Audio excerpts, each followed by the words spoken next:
Hey everybody, welcome back to the channel that takes you deep inside the San Francisco 49ers. I am your host, Jack Hammer. Today, I want to talk about this notion that the 49ers didn't do right by Trey Lance, and that Trey Lance, now that he's out in Dallas, he's going to get developed correctly.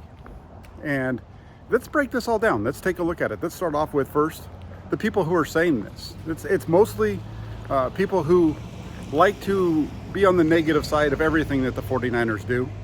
It's the content creators, some journalists that cover the team who know what it takes to get a rise out of you. And I talked recently about how I feel like 49ers fans are very smart. And I think they're taking advantage of it on this one. And here's the reason why. Let's look at the Cowboys, for example. Let's look at Dallas. Let's see how Mike McCarthy is better at developing quarterbacks than San Francisco. And let's tie that into Trey Lance, for example. Well, first off, Dak Prescott's there. Dak Prescott wasn't developed by Mike McCarthy. Dak Prescott was developed long before. You know, this is a guy, Dak Prescott's a guy who played a lot of college football, but on top of that, his early years in Dallas were spent with Jason Garrett as the head coach. McCarthy just inherited a guy that was already one of the better quarterbacks in the NFL. In terms of his time in Green Bay, Mike McCarthy inherited Aaron Rodgers. And how did he develop Aaron Rodgers? Well, McCarthy sat him on the bench for 2 years. I mean, he had a good reason to set him on the bench. They had Brett Favre at the time. And it wasn't until year 4 that Rodgers finally got onto the field.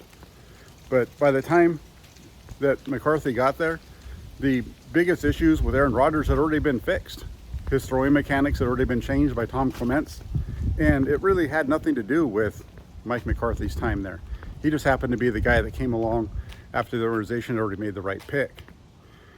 Now, here's the other part with Trey Lance and the Dallas Cowboys that just doesn't make sense to me. When you look at the whole situation with Trey Lance, the people who are saying he's now in the right spot to be developed, all that they've said for the last 2 years is that Trey Lance needs to play. Trey Lance needs to play. He needed to play as a rookie because of all the time that he missed due to COVID. He needs to play. He didn't play much in college. This is a guy that needs to get on the field. He needs to get on the field right away. Well, it didn't happen. Now, guess what happens? Now he's in Dallas, and these same folks are telling you that the Cowboys are going to develop him better. Well, I need to know how his situation in Dallas is any different than what it was in San Francisco. He didn't play in San Francisco. We've already gone through all the different reasons why. Now he's going to Dallas, where he's going to play? No. He's going to sit on the bench behind Prescott. The only way he's going to get on the field is if something happens to Prescott if he gets injured this year. Otherwise, he's going to ride the pine the whole time.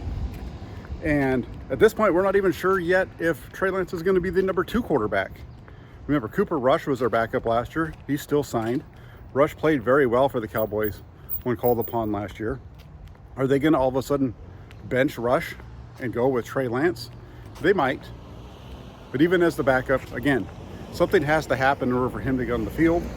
They're not just going to suddenly play him. So this guy that people have been yelling about for 2 years who needs to play is going to an organization where he's not going to play, but all of a sudden they're going to develop him better.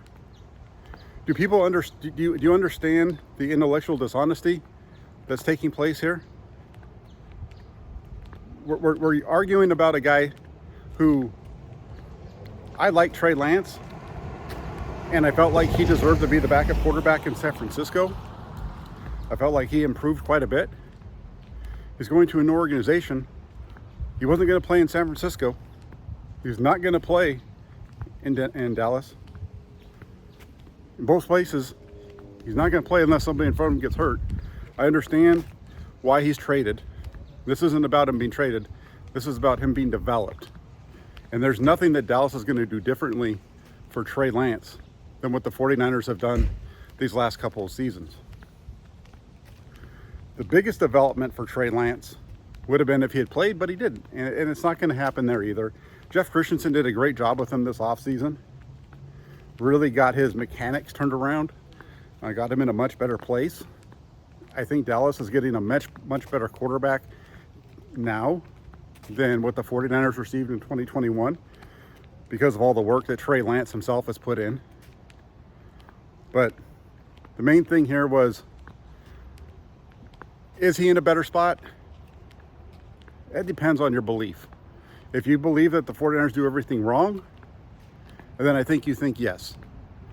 If you understand that the 49ers did the best they could to get this guy on the field and injuries lost him for all of 2022, that he wasn't quite ready to be the number one guy in 2021, although they tried to get him on the field, and it's all been documented how much they tried to get him on the field as a rookie, then you realize that they tried their best to develop him. They tried their best to get him on the field, and it just didn't work out. And the reason that Trey Lance is in Dallas now isn't because the 49ers failed him. It's because when he was injured last year, Brock Purdy got a chance, and Brock Purdy went out and did tremendous.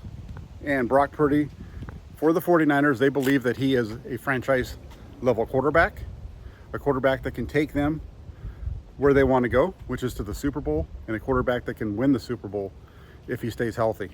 And the 49ers need to do the best they can now to keep him protected. But that's the whole reason why Trey Lance isn't here. And Trey Lance, as far as him being in Dallas and being in a better spot, I don't see it that way. The Dallas Cowboys, as an organization, there's a reason why they've been not so good for a very long time, and they've been okay in more recent years. They still don't have the track record of the 49ers even in recent history. And maybe Trey Lance is going to turn that around. Who knows? But Mike McCarthy in Dallas has no track record of developing quarterbacks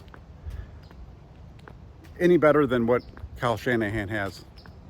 And to believe that all of a sudden that Trey Lance is now a Cowboy, he's going to get developed better, he's going to get more opportunities. How's he going to get more opportunities?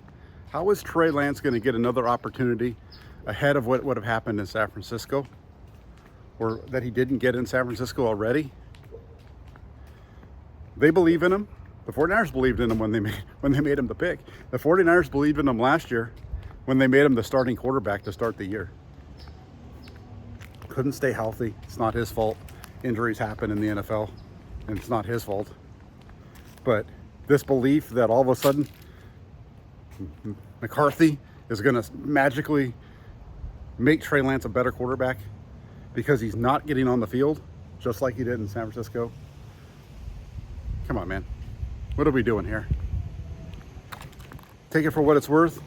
Hope everybody enjoys what you're seeing here on the channel. If you can do me a favor, please hit that like button. After you hit the like button, hit the subscribe button as well if you're not already subscribed to the channel. Then also make sure you turn on your notifications so you don't miss any of the updates right here on Inside the 49ers with Jack Hammer. Have a great rest of your day. We'll talk to you soon.